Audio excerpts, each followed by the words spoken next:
Sementara itu pemirsa, Bupati Aceh Singkil Dur Mursyid meminta agar pembangunan jalan tembus dari Kuala Baru di Aceh Singkil hingga Trumon di Aceh Selatan yang menggunakan skema multiyear tetap dilanjutkan meskipun harus mengalami berbagai rintangan.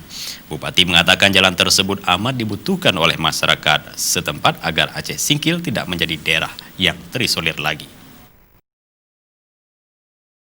Hal itu dikatakan Bupati Aceh Singkil Dul Mursyid saat mendampingi PLT Gubernur Aceh Novairiansah ketika meninjau kondisi jalan Kuala Baru Trumon di perbatasan Kuala Baru Bulusuma Senin.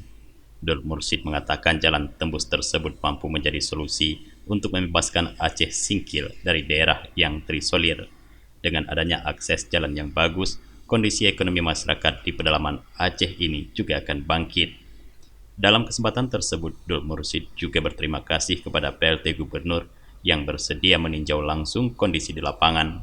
Ia berharap dengan selesainya pembangunan jalan tembus, selain bisa membebaskan Aceh Singkil dari daerah terisolir, juga mampu membangkitkan ekonomi masyarakat setempat. Hal senada juga disampaikan oleh Umayyah, tokoh masyarakat Kuala Baru.